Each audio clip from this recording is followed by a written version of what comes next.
अच्छा निर्णय व सही निर्णय, बहुतों की सोच गलत। क्या आपने कभी ऐसा निर्णय लिया जो उस समय अच्छा लगा, लेकिन बाद में पता चला कि वो सही नहीं था? और सही निर्णय वही है जो आपको आगे बढ़ाए। आज मैं बताऊंगा अच्छा निर्णय और सही निर्णय में असली फर्क, और ये जानकर आप हर बड़ी समस्या का हल पाकर जाएंगे।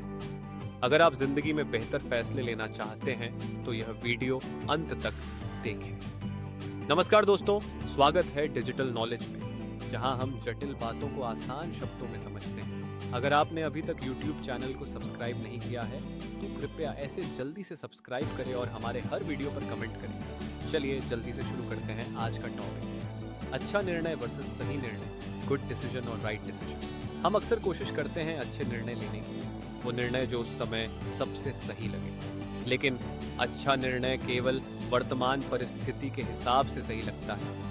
कई बार वही निर्णय बाद में हमारे लिए समस्या बन जाता है। असली फर्क ये है कि अच्छा निर्णय वही है जो उस पल सही लगे, लेकिन सही निर्णय वो है जो आपके दीर्घकालिक लक्ष्य, मूल्यों और जीवन की दिशा से मेल खाता हो। अब सवाल यह है, क्या यह बेहतर है कि आप वह निर्णय लें जो तुरंत अच्छा लगे, या वह निर्णय लें जो सच में आपकी जिंदगी को आगे ले जाए? जवाब जानने के लिए अंत तक बने रहें।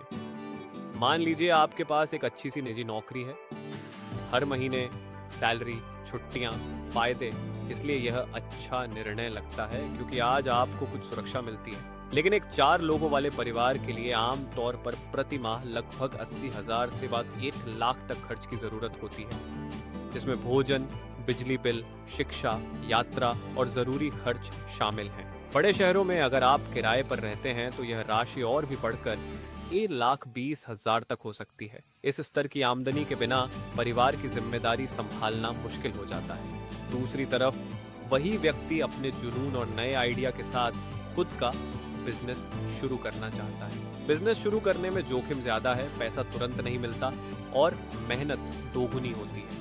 भारत में एक छोटा सा बिजनेस शुरू करने के लिए लगभग 50,000 से 3 लाख लग सकते हैं, और कई सर्वे बताते हैं कि छोटे बिजनेस के लिए 1 लाख से 5 लाख तक की शुरुआती पूंजी रखना समझदारी भरा होता है, ताकि आप अप्रत्याशित खर्चों और मार्केट की चुनौतियों को संभाल सकें। लेकिन अगर बिजनेस सफल हो जाता है तो आपकी कमाने की सीमा अनंत हो जाती है। आप खुद फैसले लेते हैं, अपने लक्ष्य खुद निर्धारित करते हैं और बड़े पैमाने पर फायदा कमा सकते हैं। तो अब सवाल यह है कि फैसला कैसे लें कि मुझे बिजनेस करना चाहिए या फिर नौकरी, या सही निर्णय लेने के 4 आसान कदम। 1, अपने सारे विकल्प लिखें, जैसे आपके जीवन का गोल क्या है, आप जो डिसीजन लेना चाहते हैं उससे आपकी उपेक्षा क्या है। अगर आपका ये डिसीजन आपकी उपेक्षा के विपरीत जाता है तो आप क्या करेंगे? आपके परिवार के ऊपर इसका क्या फर्क पड़ेगा? अगर आपकी शादी नहीं हुई तो शादी के बाद उस डिसीजन के ऊपर क्या फर्क पड़ेगा और बिजनेस लाने का एक्सपीरियंस क्या है? 2, भावनात्मक प्रश्नों को नजरअंदाज करें। आप, लोग मेरे बारे में क्या सोचेंगे? आपके लिए क्या जरूरी है, आपका करियर या फिर परिवार? अगर मैं फेल हुआ तो क्या होगा? 3, मेरिट और डेमेरिट लिखें, जैसे मान लीजिए मेरे पास 2 विकल्प हैं कि मैं बिजनेस करूं या फिर नौकरी, तो दोनों चीजों के मुझे हैं। मेरिट और डीमेरिट लिखने हैं, जैसे नौकरी करना सा, मुझे बिना खतरे के एक सैलरी मिलेगी, बिजनेस में मुझे सैलरी नहीं मिलेगी, पर जितना काम करूंगा वो मैं अपने लिए करूंगा, किसी दूसरे के लिए नहीं।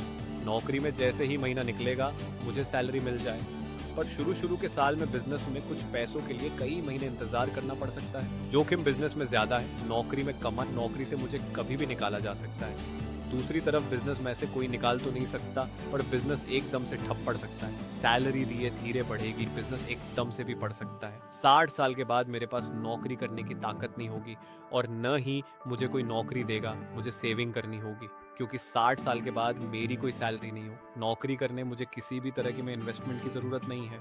बिजनेस शुरू करने के लिए मुझे एक इन्वेस्टमेंट की भी जरूरत है। 4, चेक करें कि इसके अलावा जो भी आपके दिमाग में चल रहा है वह सारी बातें आपने लिख ली है, कहीं कुछ रहा तो नहीं। 5, अब आप मेरिट लिस्ट चेक कीजिए, नौकरी या बिजनेस, जिस तरह मेरिट ज्यादा होंगे आपका लिए वही डिसीजन राइट है। चाहे आज आपको सही नहीं लग रहा, पर लंबे समय में जिंदगी के हिसाब से आपके लिए वे हैं। राइट डिसीजन ही रहेगा। अब किसी ने खूब कहा है कि अगर अपने सारी मुसीबत या सारी संभावनाएं एक कागज पर लिखी तो आपने उस समस्या का 90% हल निकाल लिया है। 10% सिर्फ उसे से करना बाकी है। सही निर्णय हमेशा पूर्णता नहीं देता, लेकिन यह आपको सुधार की दिशा में ले जाता है। अच्छा निर्णय सिर्फ जमीन पर दिखता है, पर सही निर्णय हमारी दिशा तय करता है। नीचे कमेंट में बताएं कौन सा निर्णय आपने लिया जो अच्छा तो लगा पर सही नहीं निकला। मैं दिल से आपके जवाब पढ़ूंगा। अगर आपको यह वीडियो पसंद आया तो हमारे डिसीजन मेकिंग और लाइफ स्किल्स वाले प्लेलिस्ट भी जरूर देखें।